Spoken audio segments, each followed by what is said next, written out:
So welcome to the opening of the application process for the 2022 McKnight Fellowships for Fiber Artists. How many, before we get too far into this evening, how many of you have applied for one of these fellowships before? Have you all applied? Okay. I have.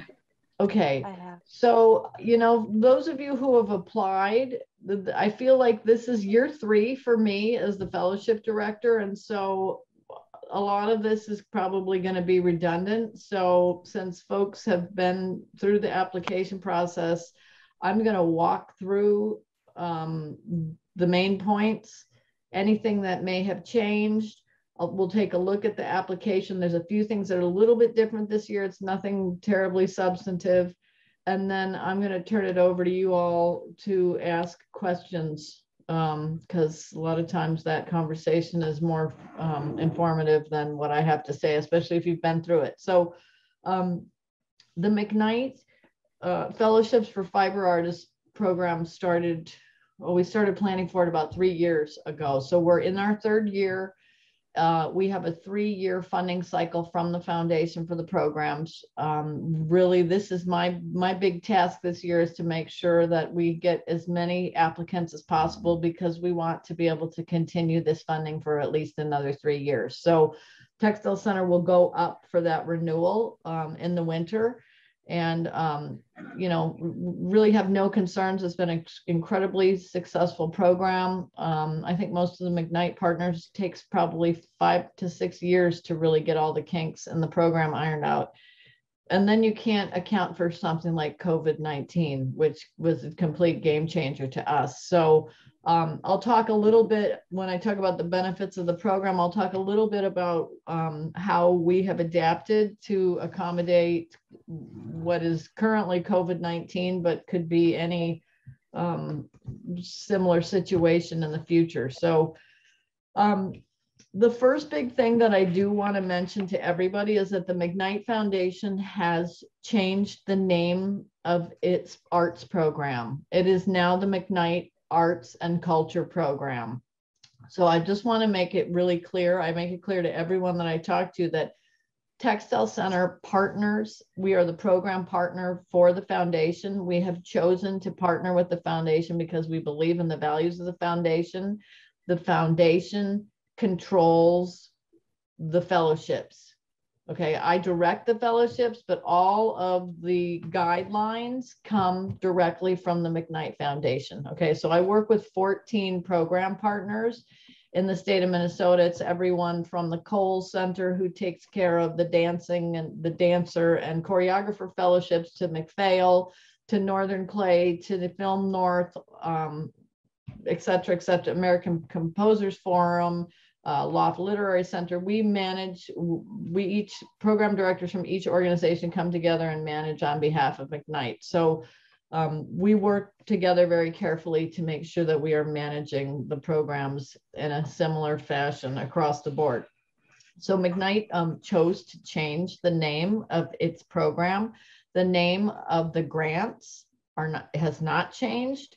The program, however, is the Arts and Culture Program. So I'm going to do some screen sharing, because I want, and as opposed to going through all the detail about these changes, I want folks to just take it upon themselves to read what the McKnight Foundation has to say. I think with any grant, any fellowship, particularly high level like this, when an application process is involved, the agenda of the foundation is usually very, very clear, and it drives the process. So when we talk about diversity, equity, inclusion, we are talking about it in the way that the McKnight Foundation talks about it. So anyway, I don't think I have to say a whole lot more about that. I'm going to pull up my screen share. I think I can do this.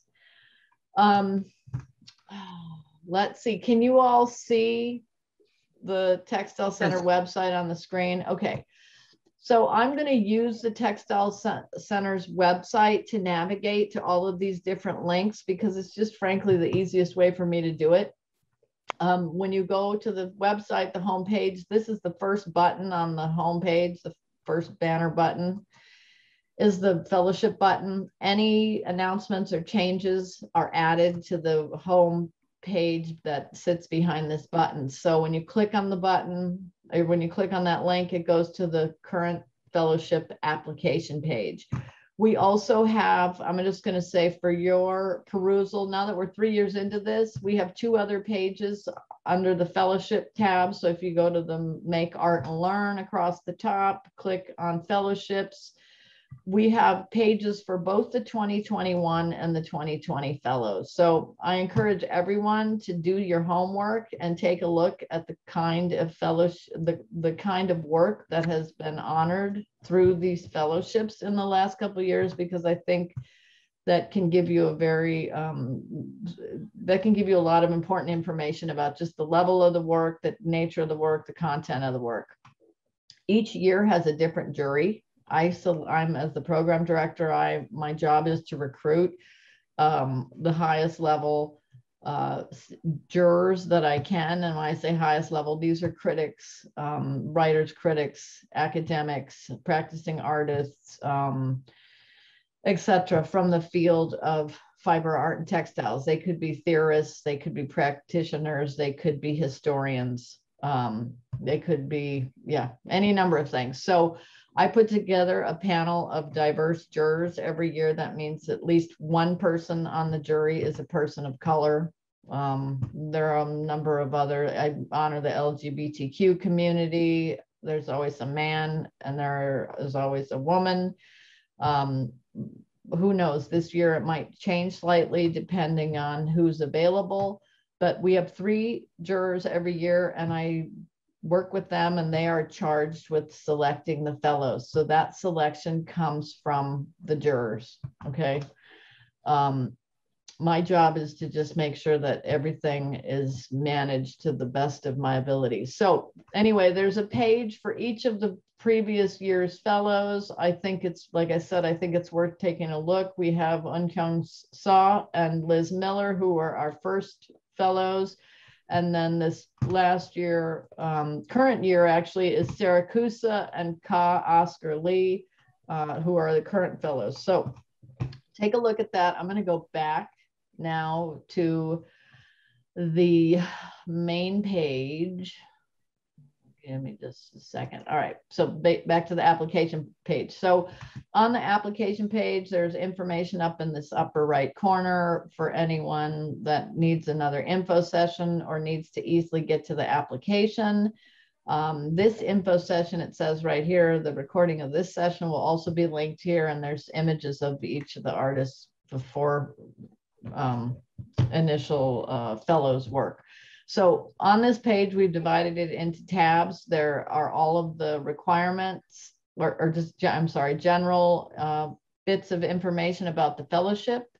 There is a link here in red. It says click here for complete guidelines. I'm going to click on that. This is it's a 9-page document. It will walk you through the process step by step to filling out the application. And it will also answer a lot of your questions. For example, do I need to take my name off my resume? Do I need to, how big do the images need to be? What should I think about when I'm writing my artist statement? It also goes into pretty great detail about the change of the arts and culture program. I'm going to go ahead. The links in this document, I guess I could get rid of it, are also links. Let me just go back. Are also links on the web page. All the links are the same everywhere, and I put them in lots of different places so people can't possibly not find them. So we've got about the fellowship. We've got a list of the eligibility requirements for the fellowship. You'll see this in 2 or 3 different places. You'll see program, just some basic important information about program guidelines and the application process. There's also a link at the bottom of this page to additional resources. So this year, the program team, and I say that, I mean all the McKnight program leaders, we've put together a really comprehensive, like 7-page document. And it's everything from where to borrow a computer if you can't upload your application, to where you can get photographic help, to, just resources on all the local and regional art centers. So it's actually a really good comprehensive document on just resources all over the state of Minnesota for help with your professional practices in your studio. All the RSVP guidelines are on the info dates tab. So application opens September 1st. It closes Monday, November 1st at 5 p.m. I do follow up multiple times with everyone who has started an application on submittable and not finished. So we're maybe the only organization we have never had an incomplete application, because I call everybody every day. So get it done. If you're going to start, get it done. Info sessions, any additional info sessions, my email address, all that stuff is here. So I think most of you guys probably all know how to get a hold of me. So I'm going to just go back to about the fellowship. You see the guidelines, you see the McKnight Art and Culture programs. Oh, and I'm going to make a note because it looks like that link isn't working. Let me go to the guidelines and get to the link. So the Arts and Culture program talks about McKnight's strategy now is to use and honor the words culture bearers in all of their grants. So the foundation will give more information after the first of the year about some of the developments behind that. But we have added words into our definition of fiber arts to include, and I'm looking for this because I want to read it. It says, oh, and of course I'm not going to find it. Excuse me. We included the words history and traditions in the definition of fiber arts. Okay, so anyway, there's lots of information on the McKnight site about why they chose to do it. Particularly, they gave some very specific reasons, and it was that a number of cultures who have communities in the state of Minnesota do not use the word artist in their language. Okay, so it's to honor that, and so folks can think about really how broad all of the creative disciplines are. Okay, so I think enough on that. Folks can ask questions about that if they have them as they go. Give me just a second.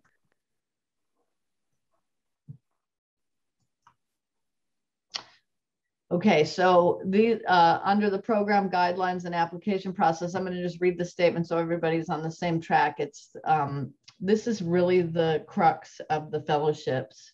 The intent of the program is to recognize and support talented Minnesota fiber and textile artists whose work is of exceptional artistic and cultural merit, who have created a significant body of work over a period of at least 8 years, representing a sustained investigation and maturation of personal creativity, accomplishment, and commitment to the field of fiber art and Minnesota's arts ecosystem. These fellowships are in support of artists who are at a career stage beyond emerging. Fiber artists, as defined for the purposes of this fellowship, are artists who use textile and fiber arts materials, processes, histories, traditions, and or sensibilities in their artistic and creative practice throughout the conception, execution, and resolution of their work. So just to understand that definition means that you actually, I'm going to say, have to be an art maker to apply for this fellowship. Okay. So if you are working in, you can only, the last thing I'll say about this, and it's in the guidelines, you can only apply to one discipline for any given program year. So this fellowship application period is for the 2022 fellowships, even though you are applying in 2021. So the fiber arts and community-based arts programs are the first programs to open for the McKnight 2022 fellowship year. So it takes about 9 months for all of the fellowship programs to engage with their fellows. And it's just because all of our calendars are offset. So just know that by applying to this fellowship, you cannot apply. You can't apply to the community fellowships. You can't apply to the printmaking fellowship. You can't apply to any of the other fellowships. So we actually have had issues with that. So people always wonder, does this really happen? Yes, it really does. So I encourage everyone to go to the McKnight website.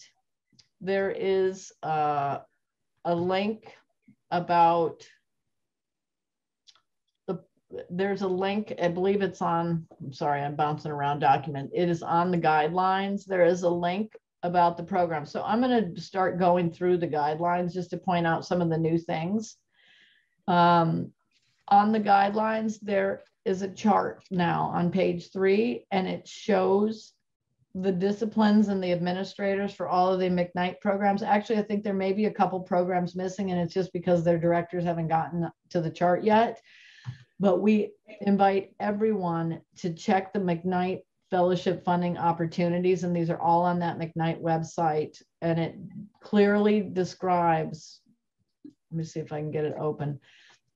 It describes each discipline, each of the 14 disciplines, and what the awards are. So if you're curious as to what else the foundation funds or what the differences between the fellowships are, take a look at that link to the McKnight page, and it pretty clearly lays out all the different fellowships.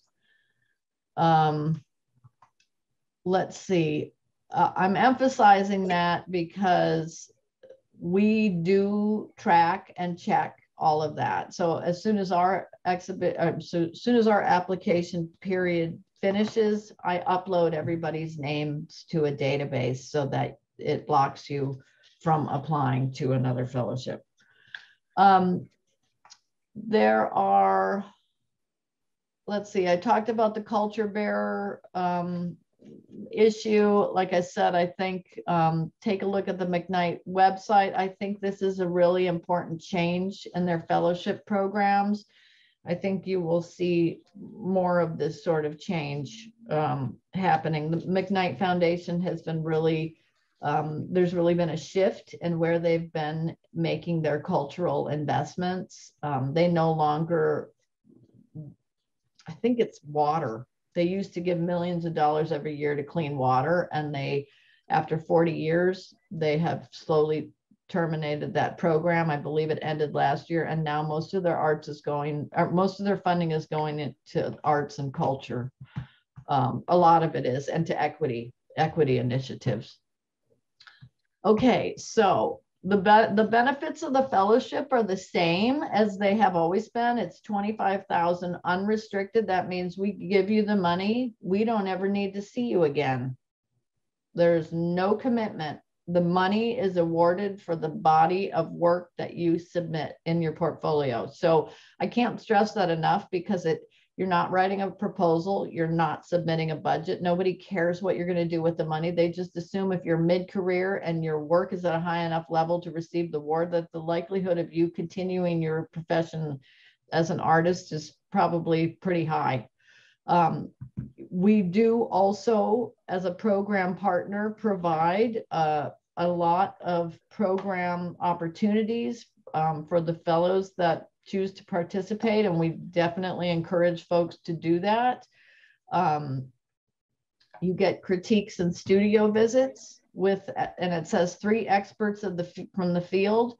We were assuming when we started the program that the critics were going to visit the state of Minnesota and that they would actually come here and do studio visits with the artists, but I've been rethinking things, and I'm not sure if that's the best use of our money, to pay a lot in travel and hotel just to have somebody come for 2 hours to meet with each of the fellows for an hour and a half to 2 hours. And we've actually had incredible success doing these studio visits virtually. It means that they can happen at any time. We don't have to be on a schedule.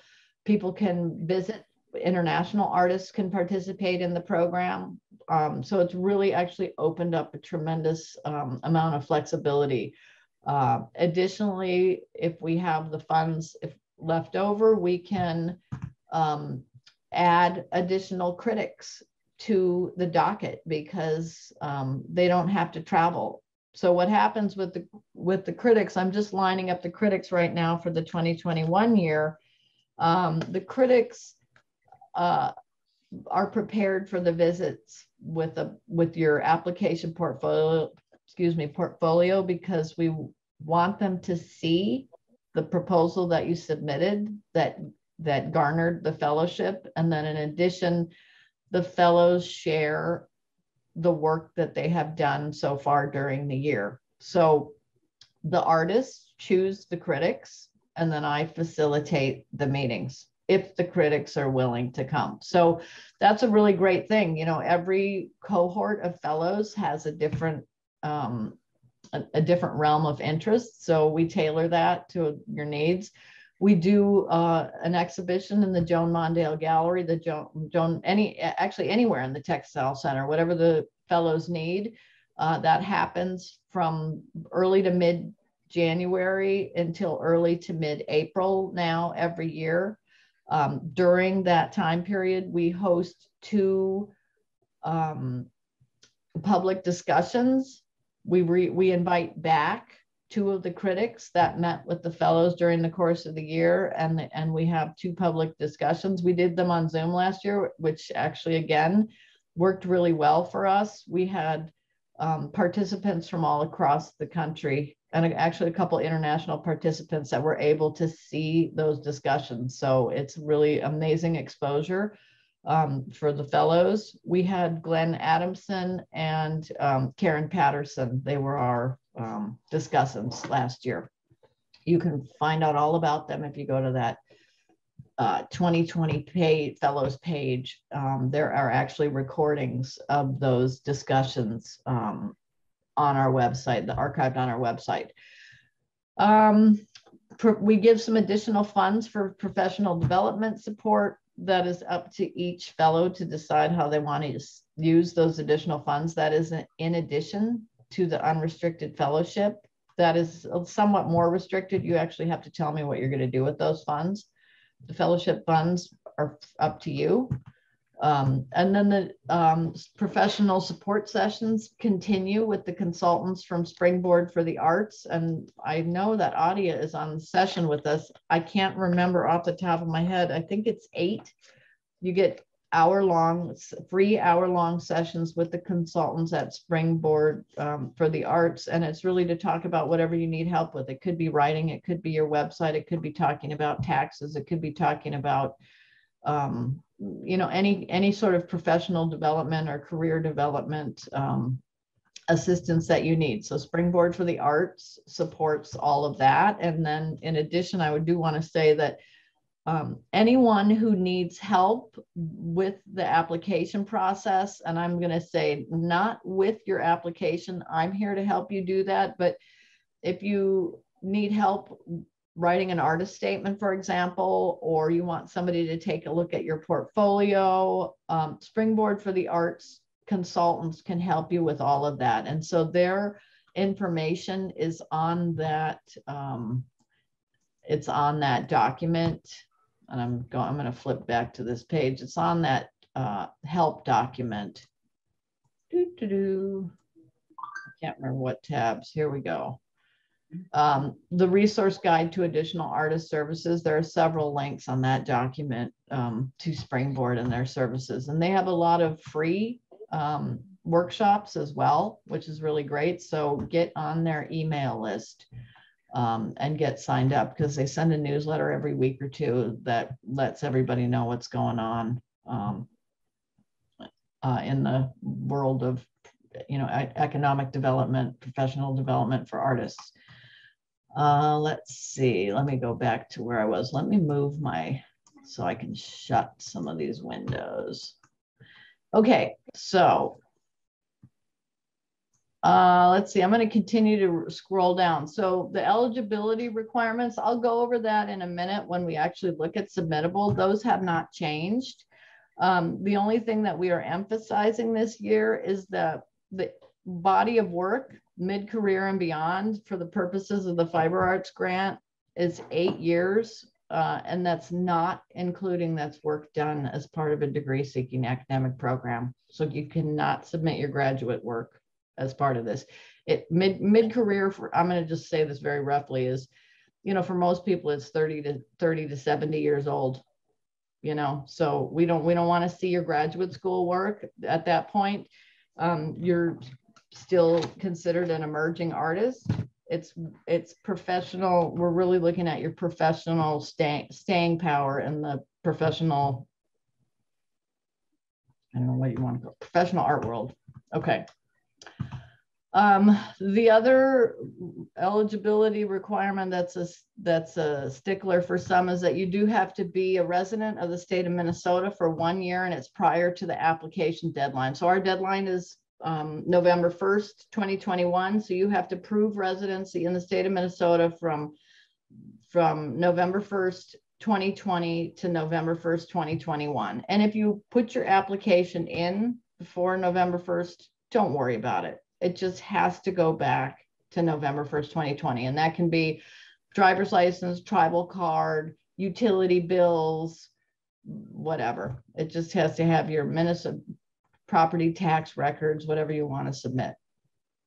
I'm not going to go through all of the stuff in this guidelines, because that would be too much. I think everybody can read it, but we are going to take a look at the actual application. And I think that the detail from the actual application, please reference, if you have any questions, reference it back to this document. And if you need help, that's when you can reach out to me, and I'm happy to, you know, steer you in the right direction, or, you know, make comments on your application.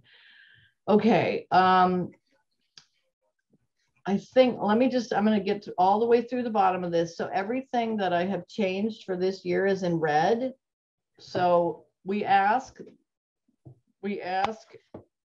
all applicants to submit a statement of work. This is not a project proposal. You don't need to tell the foundation what you're going to do with the money. Really, I'm going to say this, that conversation comes up for you if you become a finalist and the jurors ask that question. Okay, so we ask that no names or recognition are on your images or your statement, because those are the two primary things that the jurors are looking at in the first round of the jury process. So if you sign, I've had people ask me this already this year, if you sign your artwork on the front, don't airbrush it out, just leave it. We just take your name off. We just ask you to take your name off of anything that's where it's visible.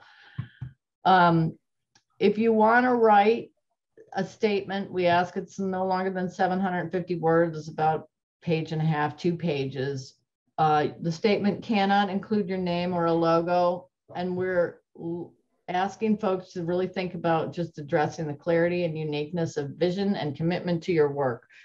Please, you know, one of the things that I would recommend, I'm happy to take a look at your statement and critique it. Have somebody else take a look at your statement. Have them look at your statement and have them look at your images and ask them whether or not these two things match, because you don't want to submit a statement that doesn't have anything to do with the images.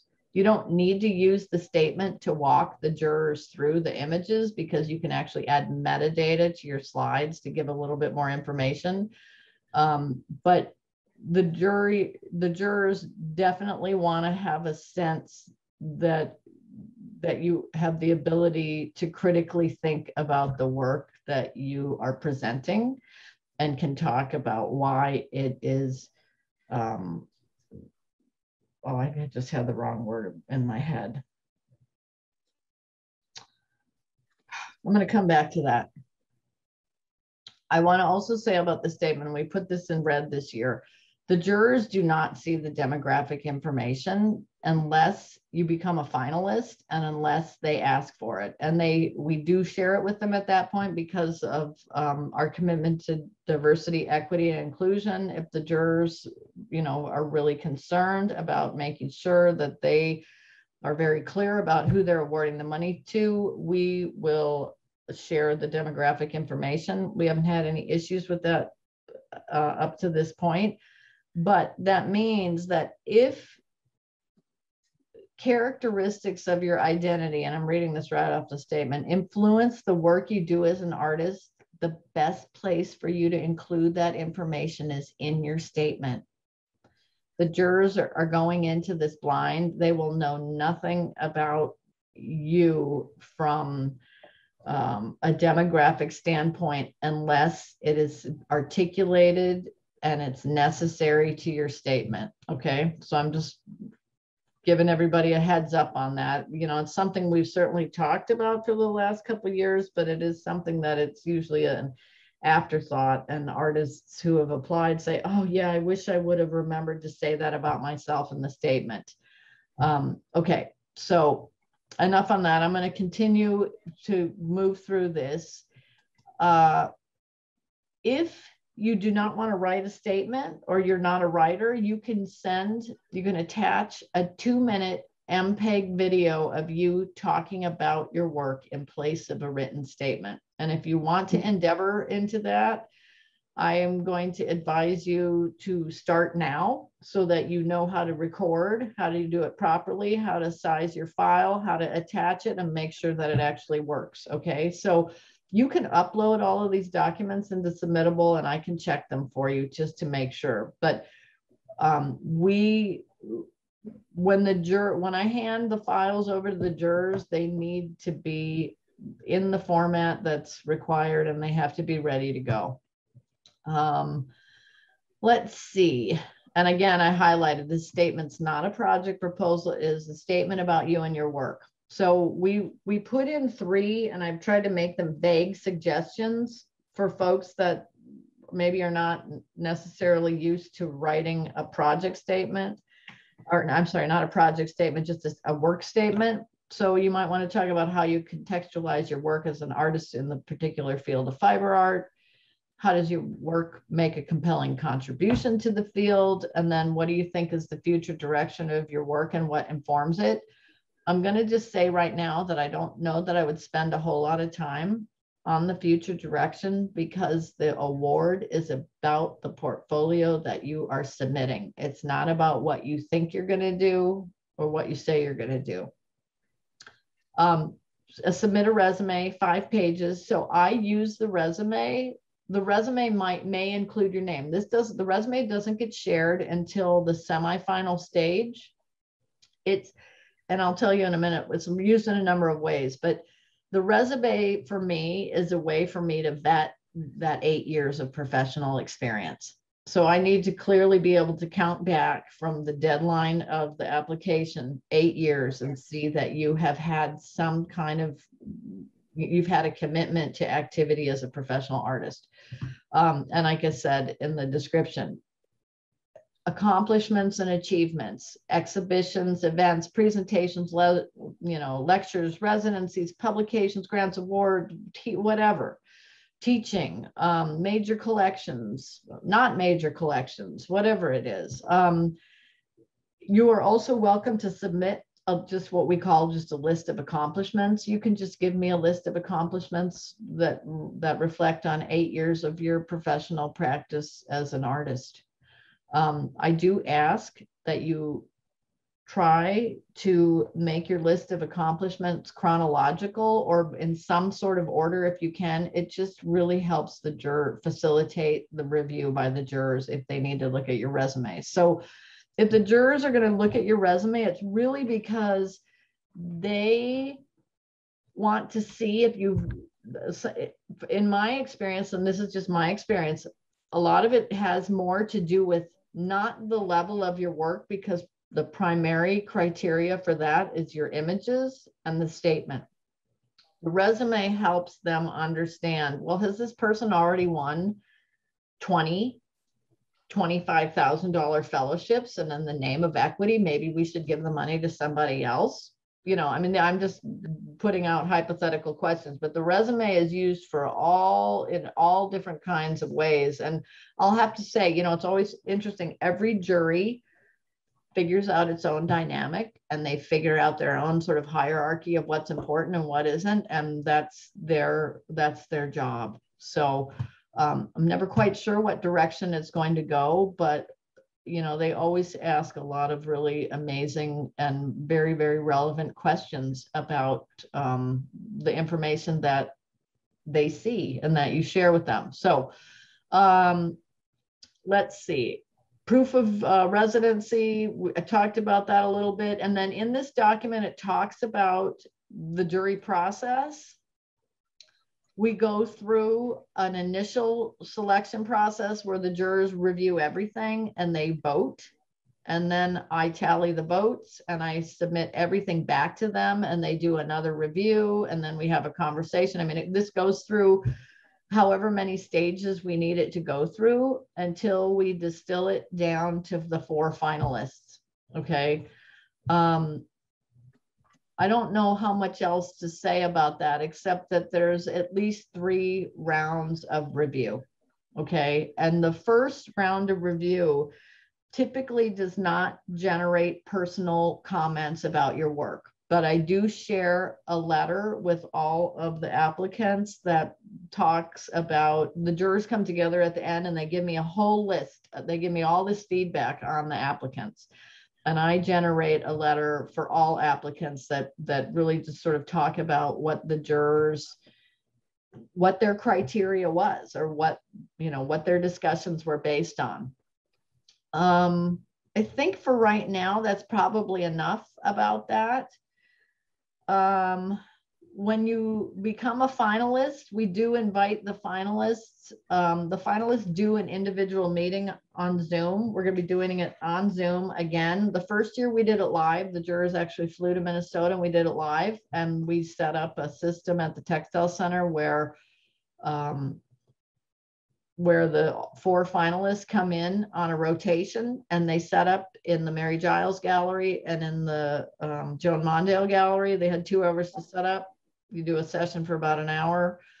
They take their work down. The other 2 people get 2 hours to set up. So we've made it as equitable as possible. If you're outstate, we bring you into the Twin Cities. We pay your expenses. You know, we cover all of that. We want to make it as fair to everybody as possible. I think as far as that document, I'm going to pull my screen down. I'm going to close that document and I'm going to just go into the application and walk you through it just to make sure everybody's clear. We're still using Submittable. There's a slight difference this year because Submittable has changed its platform just slightly. So what happens is when I'm going to close that. When I first log into Submittable with the Textile Center, you will see these 2 applications open. We are now accepting calls for adult classes, and we are also accepting calls for the McKnight Fellowship. So you would click on the McKnight Fellowships application, and I'm just scrolling quickly to see. Okay, so try to follow me here. What you're going to see on my screen right now is not what you are going to see on your screen when you sign on. So I'm going to share a screen grab. The fellowship application now has an eligibility questionnaire. So you can see it at the bottom of this page. So you see the same thing. It talks about what's needed in the application. There's now an eligibility questionnaire that walks you through about 5 questions, and it lets you answer them. And what it does is it screens people who are not qualified, so that instead of putting out all the time and effort to complete the application, if you are not qualified, it just says, thank you very much. Email Tracy Crum if you have any questions. And you know, that's the end of your application. Let me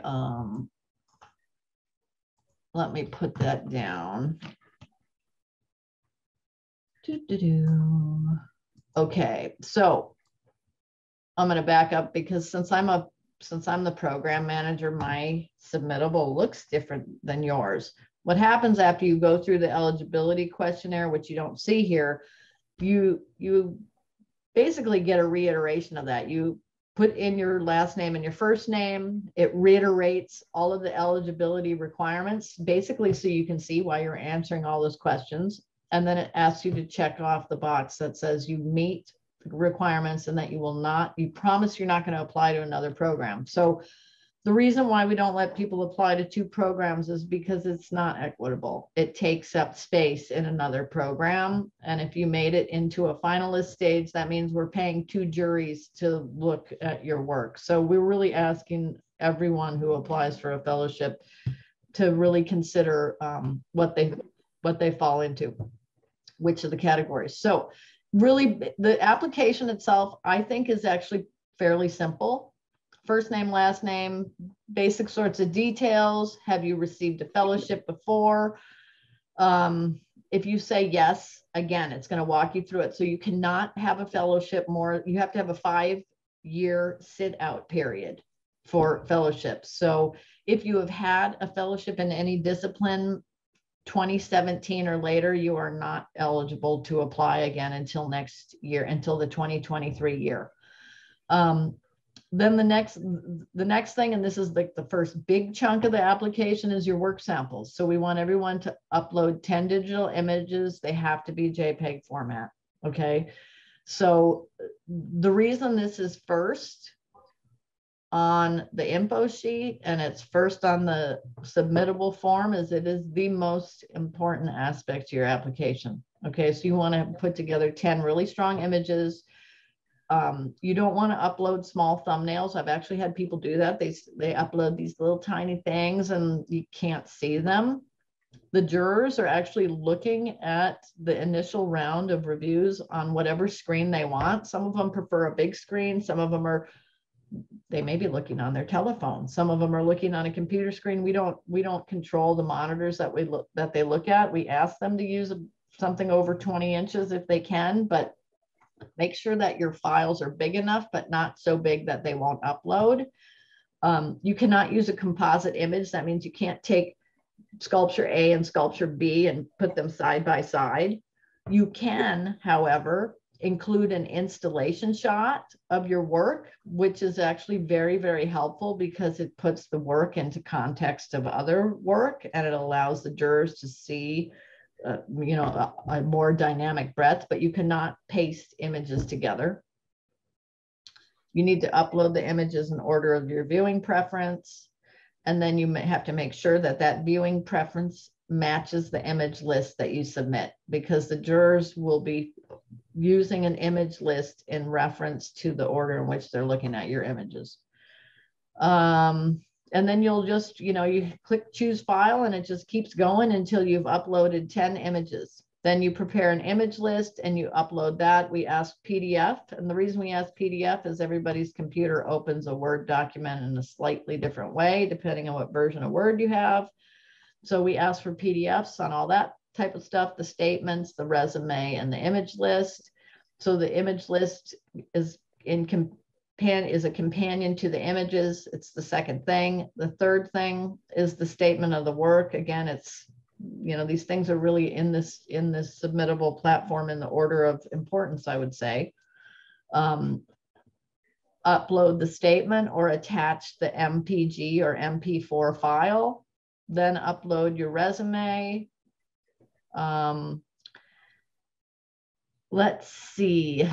Resume and list of accomplishments, and then you have to upload your proof of residency, and then the demographic information is all optional. Okay, so you don't have to answer any of the demographics if you don't want. Primarily, we use the demographics. It's for me to make an assessment of how we're doing with outreach. Are we reaching a broad range of ages? Are we reaching a broad cross-section of the population, that sort of thing. And then again, I believe it says at the end, it says, jurors may ask for permission to see demographic information in advance rounds of the selection process in an effort to inform diversity, equity, and inclusion for fellowship awards. Let's see. I feel, and you can save the draft as you go. Again, what happens when you start a draft, I get a note that says somebody's starting a draft. That is, if you save it and you don't complete it. So I start to follow up with people usually a couple weeks before the fellowship period closes, just to make sure that everybody's getting the help they need to complete their applications. And like I said, we've had 100% completion rate, which has been awesome. Let's see.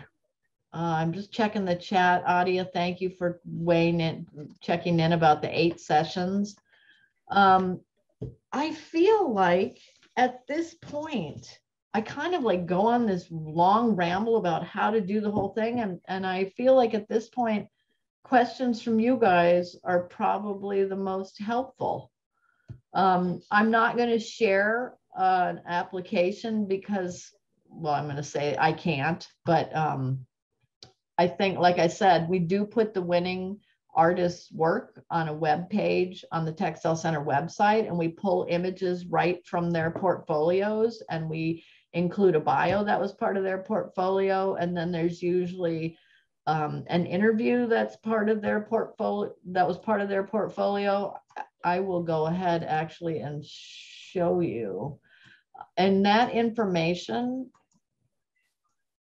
is, most of that information is directly from their application. So if I went right now to Saracusa and Oscar Lee's fellowship page, let's see, they're 2021 fellows. There are interviews with both of them, and those interviews came directly, these are images from their portfolio that they submitted. This isn't pulled from something else. And these interviews are a direct reflection of what they included in their statements, the statements that they submitted. What else? Any questions? Anything that you guys, anybody wants clarity on? And now that you've sat through this, you are welcome. Listen, I made that sound terrible. Now that you've sat through this, you're welcome to email me and let's have a personal meeting. I think, Judy, if I can call, you and I met a couple times last year. Is that correct? Yes, that's true. Yeah. It was very helpful, Tracy. Yeah. And, you know, for me, it's amazing because I get to know your work. I get to know a lot more about what you're doing. This is a joy. This is a pleasure of my year. You know, my background, I've been in the field since the 80s, and, you know, professional practices are something that I taught for 12 years at the college level. And, you know, just helping artists put their portfolios together, write grants, do all that sort of stuff that I love. That's what I love to do. So I can't help you write, but I can critique your writing. And when I say critique, it's really, you know, I can ask you those questions about how what you wrote is really relevant, or if I don't see the relevance, I ask you to explain it. And then oftentimes what you say in the process of talking to me or explaining something to me, that really sometimes is the essence of what you should be writing about. So like I think I said in the beginning, you know, have somebody read your statement and look at your images and have a conversation with you about the relationship between those things, and whether or not you don't want to write in a way, you don't want to write over your work. You don't want to write under your work. You want there to be a real symbiotic relationship between the writing and the work that you're presenting, because you're given this opportunity to tell a story about why you're presenting what you're presenting and how you got to where you are and how you contextualize yourself as an artist. And, you know, these fellowships, that is the level of these fellowships. There are no other fiber art fellowships at this level in the country, which is phenomenal. I mean, it makes my job, I'm going to say this, a pleasure, because every single person that I have asked to be a critic or a juror has said yes, because they're like, oh my God, I can't believe Minnesota has this. Yes, the McKnight Foundation, of course I'll do it, you know. So I always get nervous. This is my busy time of year because I'm getting a jury together and I'm getting the critics together. But, you know, our first critic to step up this year, we have the curator from Mass MoCA is doing the first critiques with the fellows this fall. And our two fellows from our first year who were given residencies by this new partnership between the McKnight Foundation and the, I want to say, Alliance of Artist Communities. I believe they just changed their name the other day.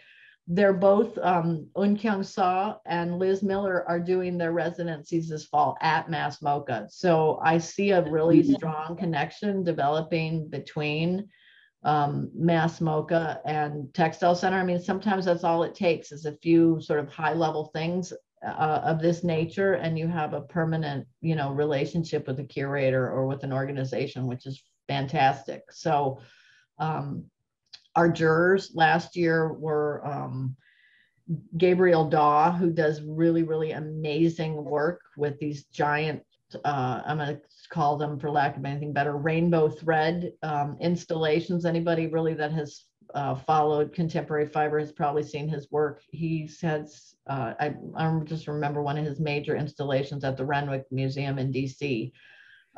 He's originally from Mexico City. He was one of our jurors. We had Lena Vigna, who's the head curator at the Racine Art Museum, and Ty Lynn Smith, who is a writer about contemporary textiles. And the amazing thing about even, I'm going to say that not even doing the application is that these people get to see your work. And there are very few opportunities where you have jurors at this level, a captive audience, that they're actually reviewing your portfolio with to the extent that they do in this program. So I encourage everybody to do it, just because, you know, you really do get exposure to the highest, you know, some of the highest level, you know, the people who are really moving and shaking in the fiber and textiles and you know, whatever world. I mean, some of these people talk about it from the context of craft. Some are talking about it from feminist standpoint. Some are talking about it because it's environmental. And, you know, I mean, it's just a really amazing amalgamation of folks that get to see your work. So I see that Marjorie, a couple people have had to tap out, but I'll just stop. And if you guys have any questions, otherwise we can Hi, I'm Nancy Johnson. I do have a question. When you're writing out your resume, some of the stuff I do as a ceramic artist also plays into what I do as a fiber artist. Should I not mention the things that I've done as a ceramic artist? No, I'm going to say, I think that, you know, there's this on my resume, I think about it, there's this like other professional experience, and, you know, everything I do is pretty much related to the field of fiber and textiles. But what you want to make sure is that you are very, very clearly applying in fiber art, and there isn't and you're not giving the jury a reason to ask why you're not applying in ceramics. So I don't think you need to take things off your resume, but the fiber fellowships are geared towards people in the field of fiber. So, you know, you know, I get involved in a lot of conversations about all sorts of things. So we have the Jerome Foundation, which has typically been funding emerging artists. You know, their agenda has changed. Their definition of what that means has changed. Give me a second to get back on track. Thinking about whether you're emerging or mid-career. Let's say you've been a ceramic artist for 20 years and then you decide you've gravitated toward the field of fiber art.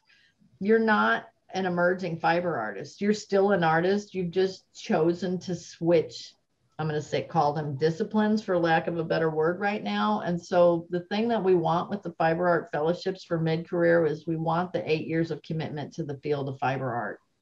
If you're brand new and you just switch to the field of fiber arts, I'm going to just go on a limb and say this: the chances are that the necessary breadth and depth of your portfolio in fiber art is not going to speak to that fellowship level until you have been practicing in the field. So yeah, you know, I can think of a number of folks who cross back and forth between ceramics. And we did a show with NCECA.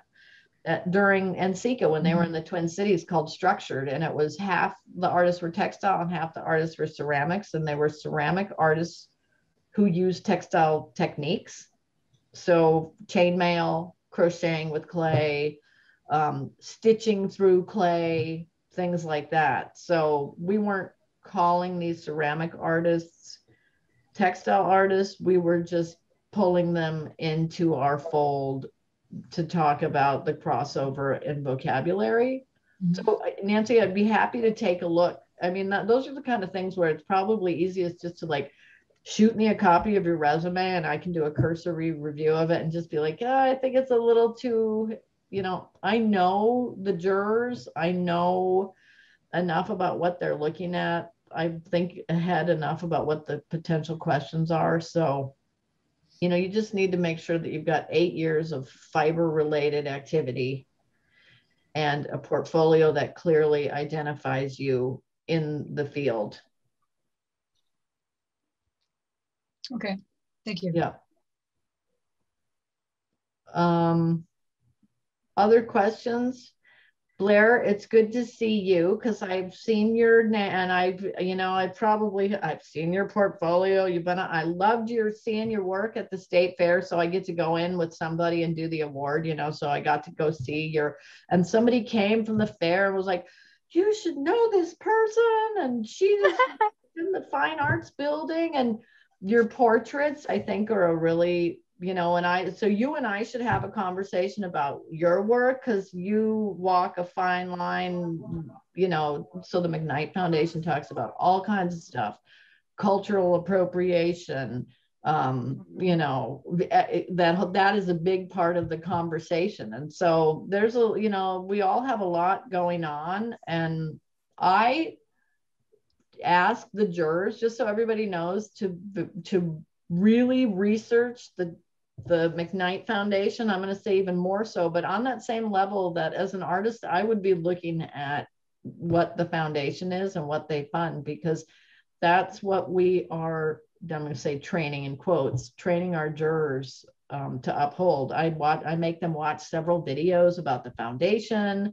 They get all kinds of, information about, how to be on an equitable jury. I don't even, for the most part, I'm preaching to the choir with these folks.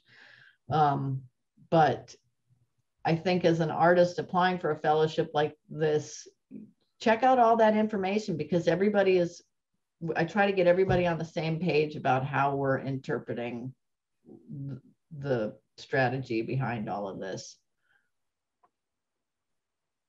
Does that make sense? Yeah. I had a quick question. I don't know if you can hear me. Yeah. Yeah. Okay. Yeah. So I guess I'm wondering if it's even appropriate. First of all, thank you for that. The fair was really exciting, and it was a great opportunity to just casually talk about fiber arts all day with people, and it was just it was such a wonderful experience for me. But my question was, in listening to the session tonight and in reviewing the guidelines and stuff for this fellowship, I'm not sure that it's appropriate for me to apply, because so the first decade of my work in fiber arts was for private spiritual ceremonies. So I have been creating, for a very long time, but I didn't start publicly showing my work until, the past few years. So I guess my question is, I feel like I have a significant body of work now. A lot of my pieces aren't finished yet. And I have been working for a long time, but I don't have the documented 8 years of gallery showings. Well, so yeah. No, so I love to problem solve, and I clearly, you know, I'm kind of inserting myself with my imagination, knowing what I do about your work, what I've read. Yeah.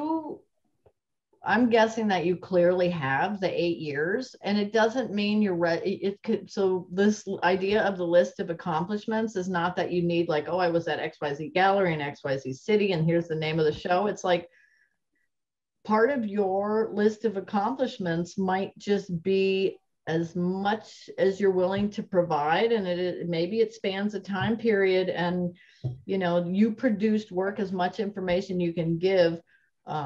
Tell us what kind of work it was, what it was for, and maybe how many ceremonies a year. I mean, you know, you can still, I'm going to say this, you can still put kind of a quantitative breakdown into something that doesn't, maybe you don't think you fit into, like, oh, I don't have that gallery resume, I don't have the events, I don't have this. But you know, if your teaching is experiential, or if it's alternative, we just have to work to figure out a way to articulate that so that it can be that because that is an achievement. It can be apparent. A lot of people have had private collectors for years, or you know, I don't know, they have had alternative ways of working, alternative ways of exhibiting, alternative ways of teaching, and we just have to figure out a way to write about that. And so this idea of letting people use a list of accomplishments is to say that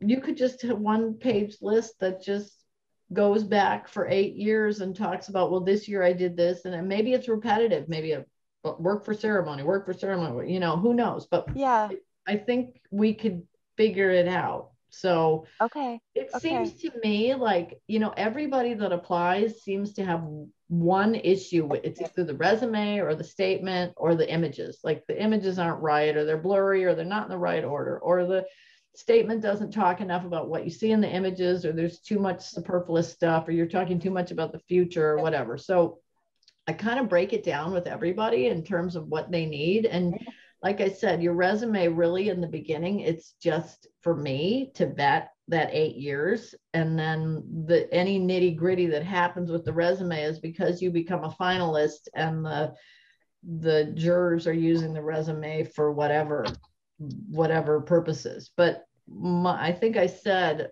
my experience, and I have sat in on a number of jury sessions with other program partners. The conversations tend to go more towards, if someone hasn't had that significant recognition and the jury really feels like they deserve it, that's what happens. It's not that you're going to get an award because you've already gotten 10 awards. Chances in this era of diversity, DEI driving so much of the decision-making process, chances are, you know, they're going to want to spread the love and share the wealth, all that stuff. So I think with you, it's just making sure that we can figure out how to clearly make it clear that there has been 8 years.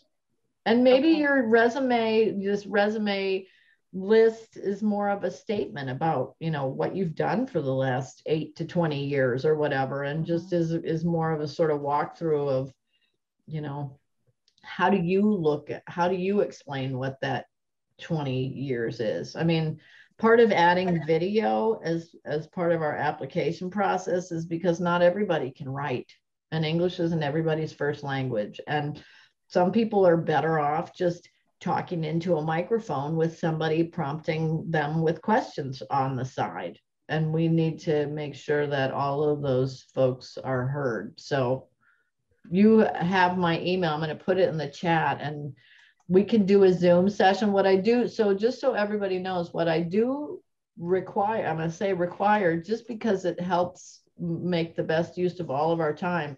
If you want to do a one-on-one session, I ask that you at least have a folder full of images so that I have something to look at and I can see where you're going, and I can start, I mean, I'm going to immediately see it and talk about chronology and talk about how everything goes together and what fits where. I'm going to try to type my name while I'm talking.